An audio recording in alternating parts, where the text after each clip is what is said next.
नमस्कार। झारखंड की 10 फटाफट और काम की खबरों के लिए वीडियो को अंत तक जरूर देखें।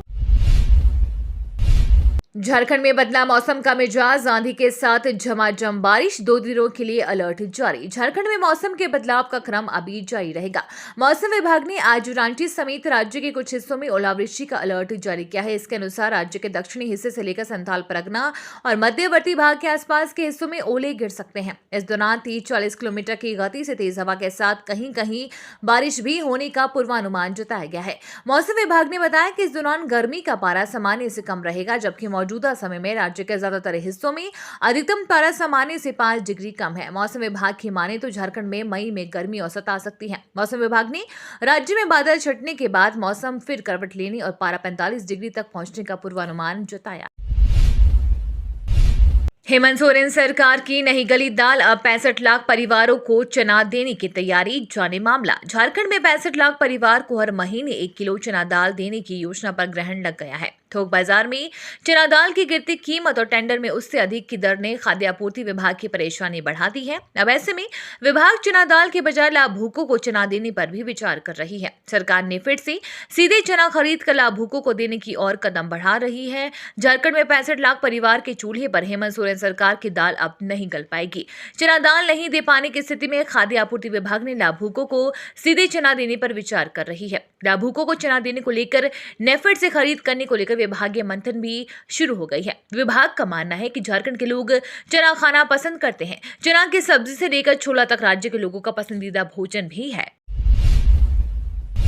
जगन्नाथ महतो के निधन के बाद डुमरी उपचुनाव को लेकर तैयारियां शुरू, निर्वाचन पदाधिकारी ने भेजी अनुशंसा। झारखंड के शिक्षा मंत्री जगन्नाथ महतो के असमय निधन के बाद से अब डुमरी विधानसभा सीट खाली हो गई है। ऐसे में इस विधानसभा सीट पर उपचुनाव होना तय है। इसे लेकर डुमरी विधानसभा सीट पर उपचुनाव कराने की तैयारी भी देखने को मिल रही है। वहीं मुख्य निर्वाचन पदाधिकारी कार्यालय ने भारत निर्वाचन आयोग से डुमरी विधानसभा सीट पर उपचुनाव कराने का आग्रह किया है। बता दें कि विधानसभा सचिवालय को रिक्त संबंधी चिट्ठी मुख्य निर्वाचन पदाधिकारी को भेजा गया था, जिसके बाद सीईओ ने डुमरी विधानसभा में उपचुनाव कराने की अनुशंसा भारत निर्वाचन से कराने की है।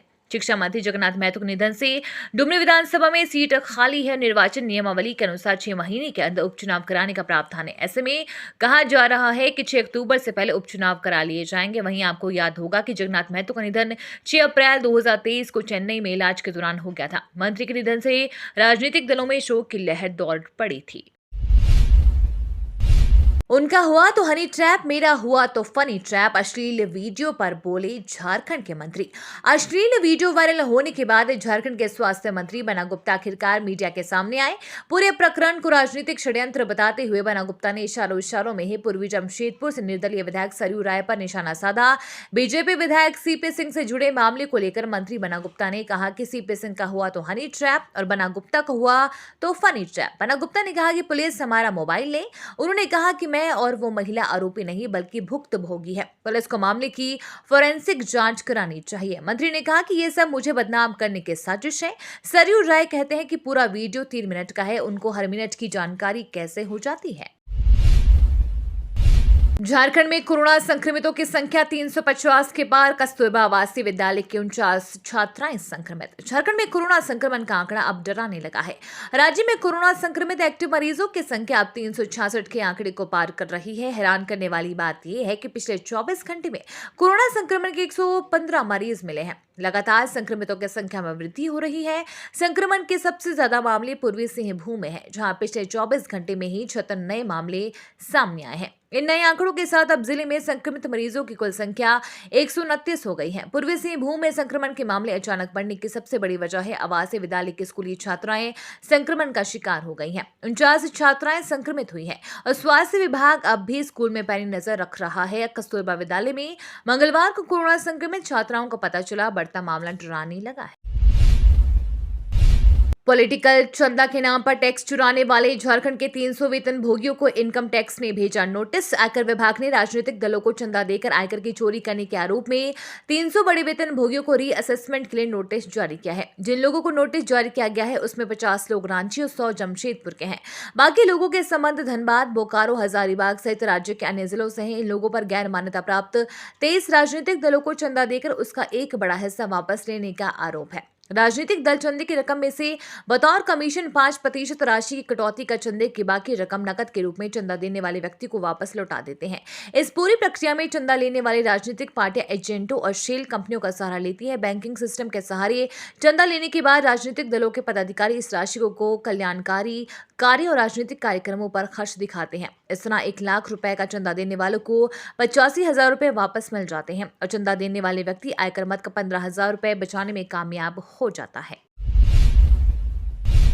झारखंड की युवा कवित्री डॉक्टर पार्वती तिर्की को मिला प्रलेख नवलेखन सम्मान। कहा, ये मेरे जीवन का पहला सम्मान।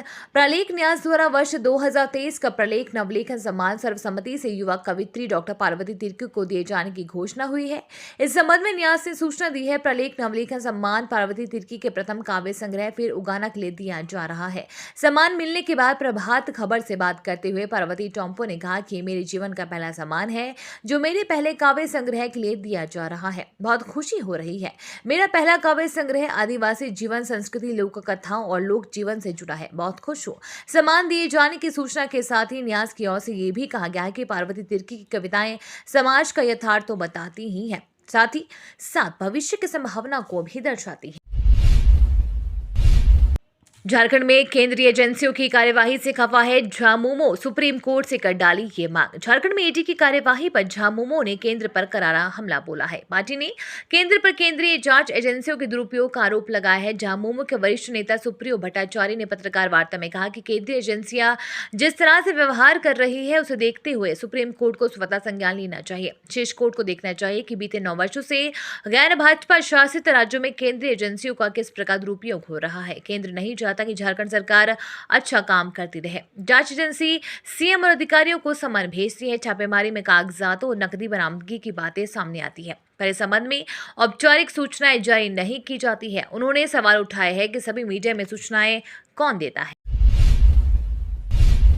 एक ही केस में झारखंड हाई कोर्ट के 2 अलग-अलग आदेश। सुप्रीम कोर्ट ने जताई नाराजगी। एक ही मामले के अभियुक्तों को जमानत देने में झारखंड हाई कोर्ट के अलग-अलग आदेश पर सुप्रीम कोर्ट ने नाराजगी जताई है। देश की शीर्ष अदालत ने अपने आदेश में कहा है कि झारखंड हाई कोर्ट से इस तरह का दूसरा मामला इसके समक्ष पेश किया गया है जिसमें एक अभियुक्त को जमानत दी गई है जबकि इसी प्राथमिकी के दूसरे आरोपी को जमानत देने से इनकार कर दिया गया है। अदालत ने कहा कि एक ही मामले में परस्पर विरोधी आदेश दिया जाना उचित नहीं है। सुप्रीम कोर्ट के न्यायाधीश जस्टिस BR गवई और जस्टिस बेला M त्रिवेदी की अदालत ने इस मामले में प्रार्थी को झारखंड के स्टैंडिंग काउंसिल को नोटिस जारी कर प्रतिवादी बनाने और 4 सप्ताह में जवाब दाखिल करने का निर्देश दिया है। अदालत ने कहा कि एक ही मामले की सुनवाई एक ही बेंच में किया जाना उचित है। कई हाई कोर्ट में यह व्यवस्था लागू की गई है। इससे परस्पर विरोधी आदेश से बचा जा सकता है।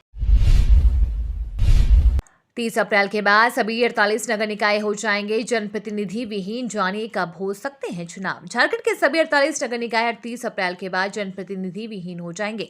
इनकी कमान अब सीधे अफसरों स्टाफ के हाथ में होगी। नगर निकायों के बोर्ड के भंग हो जाएंगे। इसके साथ ही जनता के वोटों से चुने गए मेयर, डिप्टी मेयर, अध्यक्ष और वार्ड काउंसिलर अधिकार विहीन हो जाएंगे। निकायों के अगले चुनाव कब होंगे ये फिलहाल तय नहीं है। राज्य सरकार ने फैसला किया है कि नगर निकायों के चुनाव अब ओबीसी रिजर्वेशन के आधार पर कराए जाएंगे। रिजर्वेशन का प्रतिशत तय करने के लिए सरकार सभी स्थानों पर ट्रिपल टेस्ट सर्वे कराएगी। रिजर्वेशन तय होने के बाद चुनाव कराने का शेड्यूल तय किया जाएगा। इस प्रक्रिया में ये पूरा साल गुजर सकता है। ये तो थी आज की बड़ी खबरें। अपने गांव या शहर की न्यूज देखने के लिए हमें कमेंट्स में जरूर बताएं कि आप न्यूज को कहां से देख रहे हैं।